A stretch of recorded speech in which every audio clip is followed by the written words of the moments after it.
Hi, it's Mark from Mark of the Cyberbeast, coming to you, of course, from the Keys, sunny Alamorada, Florida. Now, this episode today is going to be on Freebee.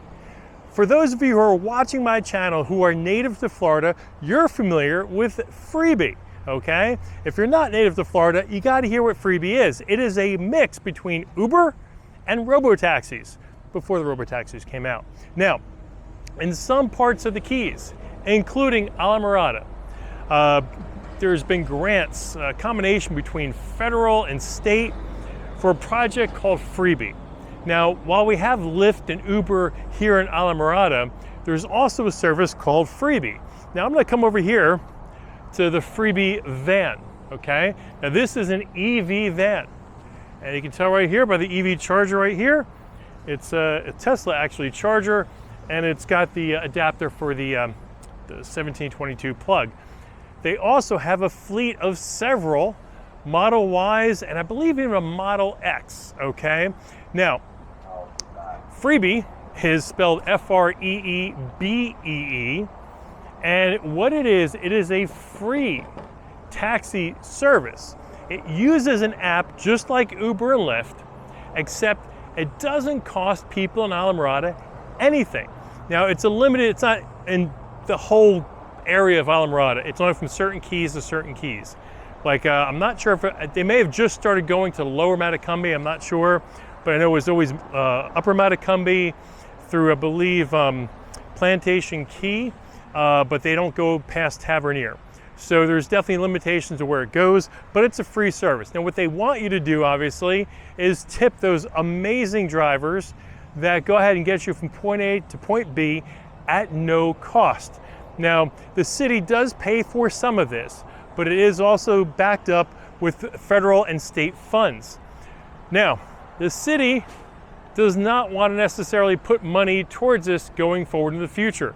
I've already talked to some of the council people, both men and women. We have actually more council women for the first time ever than councilmen sitting on the board, which is amazing. So, that being said, they are fully aware of Tesla's Robotaxi, but more importantly, what they really were kind of cool on was the Robovan, or Robovan, right? So very similar to this, because remember, the Model Ys and even the Model X, it's a driver and 3 people, maybe 4 if you can scooch them in the back there. So what they want to do is actually get the Robovan to go up and down Overseas Highway, otherwise known as Jimmy Buffett Highway, A1A, so that they can bring people from point A to point B, because really, in the Keys, it's really a straight line, okay? The offshoot perpendicular roads off of Overseas Highway, which you see behind me over here, are really just side streets going to people's homes and things like that. Really, everyone just goes up and down Overseas Highway, so when they get picked up or delivered someplace, it is on Overseas Highway, and that's why the Robotaxis would make much more sense, but especially the Robovan, because you want to cart more and more people, especially if there's several people going from a resort to one of the bars, or what always happens is from the bars back home, because you don't want them driving drunk. So the city did this really to curb on not only the cars on the road, but really to curb on the drunk driving. Because there is only really one road. If there is an accident and this road shuts down, it shuts down access to and from the mainland from, this is mile marker roughly 88 or so, all the way down to Key West. You have 88 miles they can back up if you have a major accident here, which they don't want to have. Now, for their Tesla vehicles, they've got 1, 2, 3 EV chargers, and this is not for public use. I'm sure if you got here and no one was here, you could probably sneak a charge. But if you watch one of the other episodes, you know that up the road over at Crooked Palm Cabana, there is actually free charging there with the L2 Tesla chargers. So no need to try to get in trouble. You can just go there, have a drink, charge up, and you'll be all set.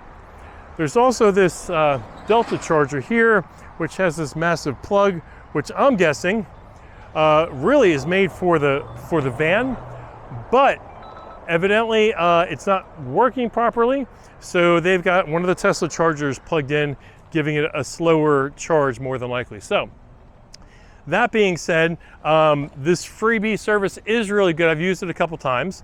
And you do have to wait. I mean, they're not picking you up in 5 minutes. You may have to wait upwards of 30 minutes, maybe an hour, okay, depending how busy people are, how many vehicles they have on the road, etc., what time of day it is. So this is just a way that the city does for the visitors, really, not really the taxpayers as much as the visitors, to try to get them from point A to point B safely.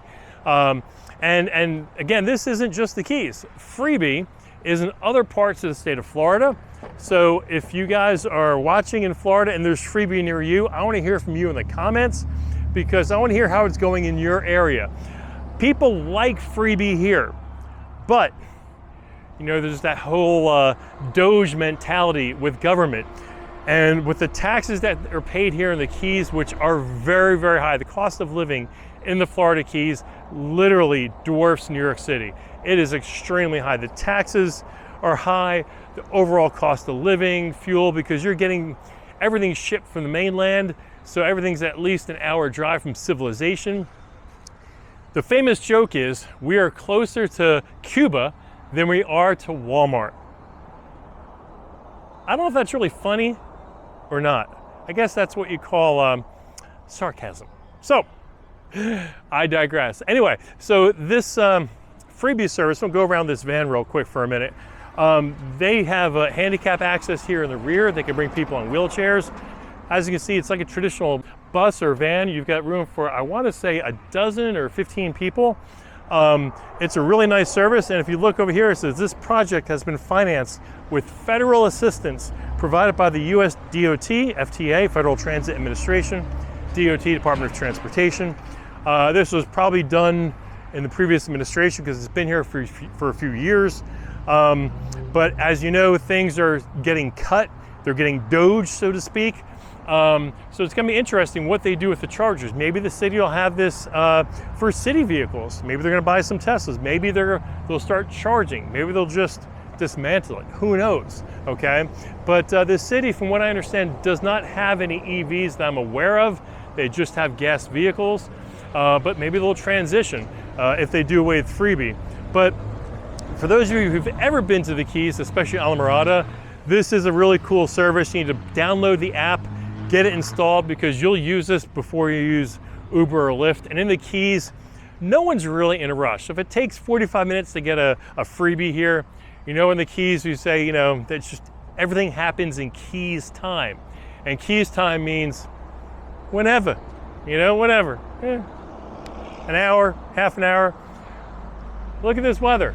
Are we in a rush to go anywhere? Hell no, it's the Keys. So today's episode was on Freebee, kind of give you a little information on what it is. And I know I'm away here actually, because this is about 6 miles from where I'm staying. I passed by at least one Freebee vehicle. So I know that they're all out for service, but they'll come back here, they'll charge up, and it's gonna be probably around for, this may be the last year, maybe next year is the last year, but they are interested in Tesla Robotaxis.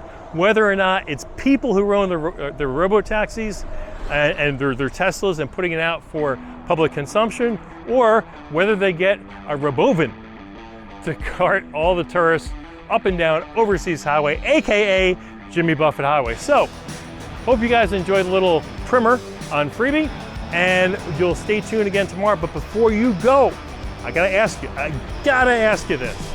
Like, comment, subscribe. Guys, I'm gonna see you tomorrow.